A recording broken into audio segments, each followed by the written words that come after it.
and I'm going to show the people of Gotham their city doesn't belong to the criminals and the corrupt. People need dramatic examples to shake them out of apathy, and I can't do that as Bruce Wayne. As a man, I'm flesh and blood. I can be ignored, I can be destroyed, but as a symbol, I can be incorruptible. I can be everlasting. What symbol? Something elemental, something terrifying. Hello and welcome to The Road to the Batman. What do you want to watch is look back at the Dark Knight standalone film history ahead of his next big screen iteration. I'm your host, Ashley Hobley. Joining me today is Dylan Blight. Hello. I just watched the Val documentary recently, and Val Kilmer does not have good memories of this movie, so there's my little tidbit. Interesting. Alright, so on today's episode, we're talking about Batman Forever. So, please be aware, we'll be freely discussing anything and everything about plot themes and ending of the film, so if you haven't watched it, come back later. So with that said, let's jump into a discussion of Batman Forever. Riddle me this, riddle me that. Who's afraid of the big black bat? In an uncertain world, in a chaotic time, justice wears a mask.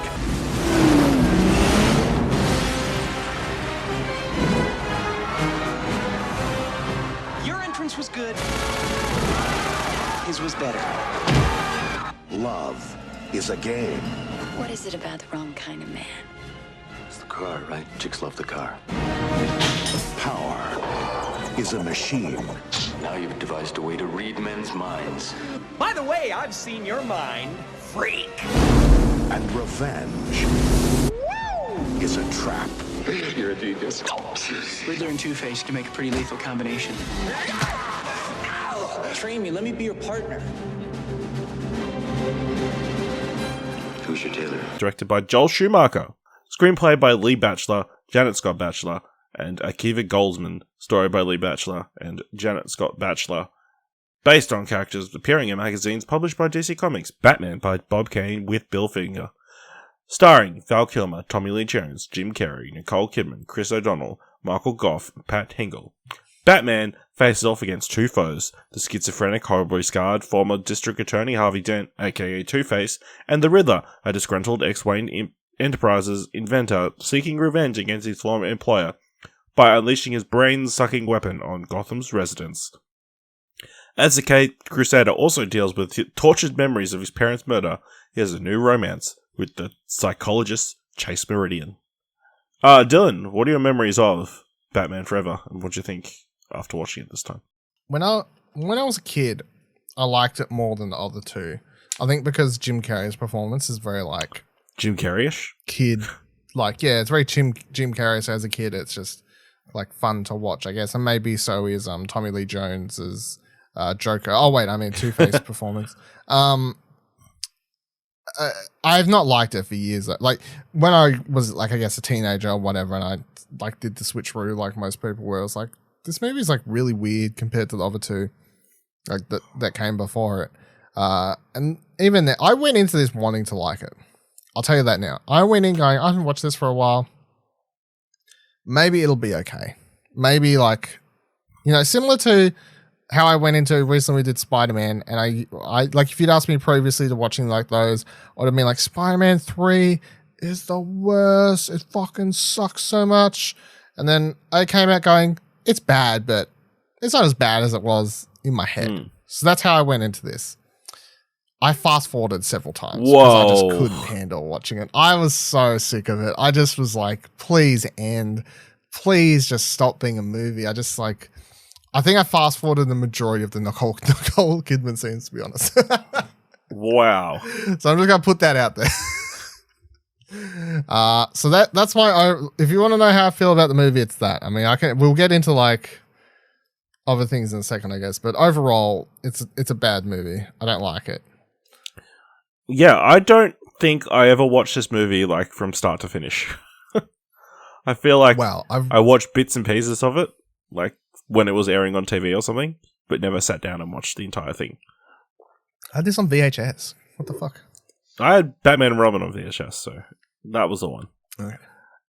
Yeah, this is a weird movie.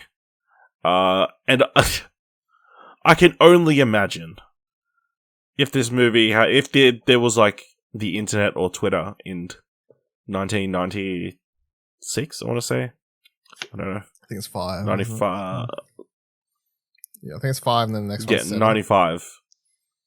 How people reacted, especially coming off Batman Returns with, Tim Burton's dark, moody Gotham City, and then getting this. Very campy and colourful and not gothic at all, Gotham City, and very over-the-top characters. Like, you thought Jack Nicholson was kind of over-the-top playing the Joker? No, not. These two, like, chew scenery constantly. Yeah. I mean, there's a lot to unpack. What did you think of Val Kilmer as Batman? He's very boring. Yeah, he's pretty monotone, like, is the word that comes to mind. Yeah, like I think you were complaining about Michael Keaton. Michael Keaton being like not very charismatic or whatever. I feel like Michael Keaton showed a lot more character than Val Kilmer ever gets. I think I was complaining about him not being the Bruce Wayne we know in the comics, like the billionaire philanthropist dude. Well, not philanthropist, but the recognizable face, Whereas he's definitely. I feel like he showed a lot more range. Like he doesn't have like a huge range, but like he showed different sorts of emotions when he was Bruce and whatever else. Val Kilmer is a one note, just stoic, monotone Bruce. Yep. Throughout the entire thing, it's just not. It's nothing. It's just like so boring. Yeah, it's it's kind of weird with that this is the one that tackles like his past of his childhood and getting that infamous scene where he falls into a cave and the bat comes, and dealing with the murder of his parents and that kind of thing. Because he doesn't emote very much at all, and it's also so clash. That storyline kind of clashes with like the overtop craziness of the rest of the film. It just feels so totally wrong. Not a great fit. How do we feel about? Well, I guess it's safe to say you did not enjoy Nicole Kidman as Chase Meridian. Although I do enjoy saying her name. It's a fun name to say. Like, it's not a Nicole Kidman thing. It's just that character is just whatever. And then because Val Kilmer's Bruce is just a robot, that every scene involving them where they're supposed to be like flirting or whatever, I'm just like, I don't care at all. And I knew she's not a character that hangs around for the next movie, so I just don't even care. Like, I know, I'm like, whatever. Just boring me. I'm like, these scenes just feel so unnecessary. It's like, gotta have a romance, gotta have a love plot for Bruce. Yeah. But no, like... I mean, it's interesting take with, like, her having, like, a crush on Batman. And also having a crush on Bruce Wayne. I mean, it's like Harley Quinn, but turned on Batman, I guess. I think I think so. that's kind of the influence to a certain degree. Like, yeah. It's like before, like, if Nicole Kidman had to come to the next movie, then she wouldn't have. I mean, Harley Quinn's invented by the time. Yeah. Harley Quinn's been a character for what, like 3 years something at this like point? That, yeah. So, something like that, yeah.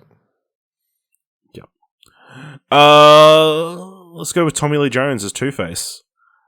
Very Joker-esque, like you said. Very much plays it very over the top, very unlike the Two-Face we see in the comics. Who's like a more mob bossy, I guess, be the best way to describe it. It's not exactly clear why he has such a vendetta against Batman. The weirdest thing about this movie is it's mostly Two-Face trying to kill Batman and just Batman escaping, like the Roadrunner.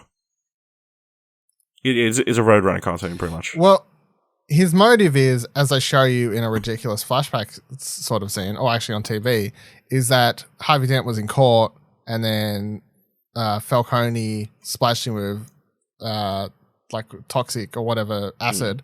And for some reason, Batman was like, I guess, hiding in the back of the courtroom because he like leaps out of nowhere to try and stop this acid from hitting him, but he doesn't do it. So because Batman didn't save him, Two-Face blames him for everything. So now he wants to kill him. He doesn't want to kill Falcone. He doesn't want to kill the court. He doesn't want to kill the judge. He doesn't want to kill, you know, it's the one guy who leapt out trying to save him. He wants to kill. Didn't get there in time. It makes a lot of sense. I don't know. I will say that but no, I hate him. I hate the performance. That's my sum up. It's Tommy Lee Jones is having obviously the time of his life, and I feel like he went and had too many drinks with Jim Carrey prior to filming because Jim Carrey is like just rubbed off on him way too much. But when you have a Two-Face performance that's at this 200%, that's so much so just it's basically the Joker at this point, not even Two-Face. And his motive is just dumb and whatever else. And then you pair the other villain being the Riddler, and it's Jim Carrey going at 200% Jim Carrey. It's just they're very similar performances by like, well, not exactly the same because they're different actors or whatever, but they're both just chewing scenery every time they're on screen, utterly ridiculous, over the top, comic booky villains, where by the end of it, you just neither of them stand out. Like especially when you compare to the last two films. Like the Joker really had like a style, a reason for what he was doing. Like he had an arc for that character. The Penguin had such like a backstory, you know, like wanting to find out about his family and all these other sorts of things. Like he had reasons. Now it's just suddenly, Batman didn't save me from acid, and then don't even get me started on the Riddler because it's fucking dumb as well. Yeah, I mean, there's kind of interesting ideas. Like I think the prosthetics on Tommy Lee Jones look really cool. I think the sugar and spice, like kind of secret layer, looks cool. Shout out to Drew Barrymore. Yeah, for showing up for like 5 minutes. Although the moment I remembered how not good this movie was the opening scene in like the vault with the acid, and that security guard is just chatting away the entire time. Hey, you took my hearing aid. My glasses.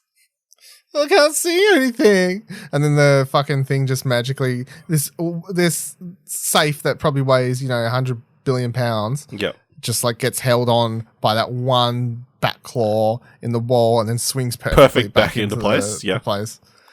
How are they supposed to open it? It's full of acid. Jim Carrey. I didn't realize he was so Jim Carrey in this movie. I mean, that's why he was hired, I guess. Like, This is 90s primetime Jim Carrey at his peak sort of era. But I didn't mind it. I think he's the highlight of this movie. He's the one I'd prefer, but I just think, like, and I don't mind this version of, like, the Riddler or whatever. Like, it still seems Riddlish. Like, it's a fine version of the Riddler. I just think when you pair it with the other Two-Face villain being so over the top, it just they sort of dilute one another. And I just think his performance as Edward is too over the top. His performance as a Riddler when he's trying to be the villain, okay. When he's Edward Nygma at the start of the movie and they're doing the whole like he's just a weird scientist thing, I thought that was a bit weird. And then his whole reasoning for turning bad is basically Bruce Wayne didn't like his experiment. I'm like, it's just like all he said was he was interested, and he's like, oh, that's it, better kill him. I'm like, well, he has like. A disorder, like, I don't know, but can we make it like, couldn't you just think of something like, I don't know, Bruce shut his experiment down or something that was a bit, over the edge. All he said was like, not really interested in that. Cool. And then what the device he creates really go over crazy until he starts using the device on himself. Yeah. Then the whole like that the main plot with the device of the mind control device that makes him smarter, yeah. Oh boy. Yeah. It's yeah. Although I think, you get some cool costumes and that kind of stuff. I think like you get almost the like authentic Riddler costume, I think, the first time he shows up. Yeah. Which is cool. But yeah, I suspect Paul Dano's performance of the Riddler is going to be quite different in the Batman. Yes, I would say it's going to be more based on the year one storyline. Definitely. If I was to guess. Yeah. And then, we got the last person interested in the cast. Chris O'Donnell as Dick Grayson. A 16-year-old boy. Is he meant to be 16? I don't know how old he's meant to be. He's supposed to be like college age, I guess, so maybe like 18. Is somebody who is old enough, is young enough to need child services, but clearly is old enough to. Yeah. And he also looks like he's 32. He does, so. yeah. It's fucking dumb. It was not great casting. I don't think he's a very good Robin. No, he's not a good Robin. And he proceeds to be not a good Robin for the next film, from memory. So, yeah, it's just a weird choice. Like, I understand why they wanted to get Robin in there, and like that last shot of them running towards the light with the silhouettes and everything looks cool, but he's just too old.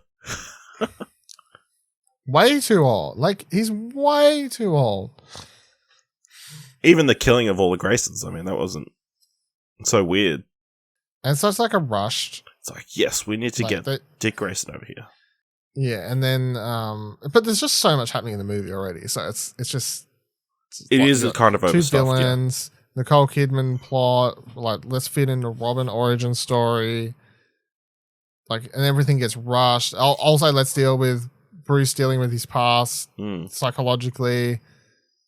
Somehow we're gonna fit Robin in. We're gonna have We're gonna have Joel Schumacher direct Val Kilmer to give this emotionless performance, so that even though they're trying to portray this whole, he feels bad for him because he lost his parents, like, you don't really get that because the performance is just so dull. You know, I'm like, I know what you're going for, but you don't really get that given to you. No. Did you have a highlight from the film? Oh, look, end credits. Not really. The thing I'll say though, like, because I was talking about how, you know, the last two movies, I feel like Tim Burton, love it or hate it, like, has such a vision for those, and it's his world and his creation, and it has this, like, the city feels alive and everything. The reason this, and I'll say it now because I'll feel like, because the next film gets even more silly. Like, that one goes full silly. But the reason that these Joel Schumacher films aren't good is because he's building upon this Tim Burton created Batman universe, but he's trying to do Batman like the 60s TV series. More campy, silly, or whatever. But he doesn't know which direction to go. So this film, he's trying to do serious, but also funny stuff like the TV show. And I have no problem with him doing funny Batman. Like, if you want to make a full funny Batman movie, fine. But the problem is this movie really doesn't know what it wants to be, so it constantly bounces backwards and forwards. And then the problem with the next one, I think, and, you know, I haven't watched it for a very long time, but I'll talk about that next episode. But the problem with that one, from memory, is that it commits to trying to be just more silly. However, it's just not very funny, and it doesn't do it right. Whereas, like, I really like the 60s series and all the, you know, that stuff, because it is campy done right, and that show's very funny. And it knows exactly what it is. However, these films just have, like, a major identity crisis, and they lose a lot of the personality in the villains and the characters because they're always trying to, like, I just feel like even with the Two-Face thing, it's like, hey, can you be like what's his face's Joker from the 60 series, or even Tommy Lee Jones being like, I love that performance of Cesar Romero in that show. I'm going to try to be a bit more like that again as this, or something like that. But it just doesn't work because it doesn't know what it's just like, let's take the major Tim Burton gothic version of Gotham and whatever else, and we're going to just make it so that for some reason neon lights are fucking everywhere now. Yeah. Which is really weird. Like, everywhere, neon lights. They'll show a shot of a gargoyle. For some reason it has a neon light shining on it. You never see any fucking neon lights in any shops, barely at all. Like, there's no reason for there to be this many neon lights. I remember there's like a shot at the end, like, so they have the major Riddler Island thing they go to. Yes. Whatever. Big flashing question mark thing. Dumb as fuck. But I remember they have this like shot of Robin after he froze Two-Face off the side, and he's like standing up, and it's like a shot they think obviously looks really cool, but it's just soaked in red or whatever dumb color that makes it just look horrible. Several moments like that. I'm like, what? Like, what is the? Why would? I mean, they also do a terrible job of explaining why he's called Robin. It's like my dad called me Robin. Robins are cool birds that save people. Don't think so. What should my name be? Nightwing? Yeah, Good one. That also, shout out to the other thing with the 60 series. When they arrive on the Riddler Island, they literally do a like reference thing or shout out basically where Robin jumps off the thing and he goes, holy greats, Batman, or something. Yeah, he goes, holy greats, Batman. And Batman goes, what? He's like, oh, there's greats that are holy. Ho. But that's what Burt Ward would have said. Very like hammy line. So I'm like, it's obvious that's the influence. But you're just lost with like tonally what the movie is or what you want to do. Yeah. It's interesting that, Bruce Wayne is like, hey, Dick, you need to like not get revenge. If you get revenge, then you'll be about it the rest of your life. Then he proceeds to kill Two-Face, throwing a bunch of coins at him. Yeah, I think that's the Batman rule of if I didn't push him, it's fine. Yeah. Like, I mean, that's what 2 out of the 4 so far. So far, yeah. Yeah. And then of course we get the Riddler's final demise is his whole brain thing fries himself and he ends up thinking he's Batman. Love to see it. Do love to see it. I do love the break into the Batcave sequence though. That's the thing I remembered the most. Like Jim Carrey going around. That was the thing that always haunted me as a kid. I actually hated it so much. It used to scare me for some reason. People finding out Batman's real identity. Like I think it dug into something weird psychologically where I'm like, people finding out who Batman is weird. Like it just makes me feel iffy. I remember even feeling it watching Batman Begins, being like, I don't like that. And I still, any comic book storyline where someone finds out the superhero's identity, it just always makes me feel like sick or something. Shit. Like, no wonder you hate all the MC movies where all the identities are revealed. Yeah, I need a safety gun. The only thing I don't like about the sequence is when Riddler goes down to the Batcave, they're like, let's go complete over the top with the inserted sound effects and stuff. Oh, like, there's so many sound effects through this entire movie. But some of them are just like fart noises or equivalent of like random things. But I think it's the one that annoys me the most is when he goes to the baseball where they're do. I'm like, that's like the rest are like just like little background like extra comic booky sounding noises when stuff gets hit or whatever. But that was like a full thing that's very weird. All right, let us know what you thought of Batman Forever. Is there anything redeemable from this film? By letting us know on Twitter by going to explosion.com/Twitter or jump to Discord at explosion.com/Discord. If you want to help us out here at What Do You Want to Watch, leave us a review on Apple Podcasts or on Podchaser or give us 5 stars on Spotify. Tell people about the show. And if you like this episode, thought it was worth $1, head on over to our Ko-fi page at explosionnetwork.com/support. Thank you very much for listening, and until next time, keep watching stuff, I guess.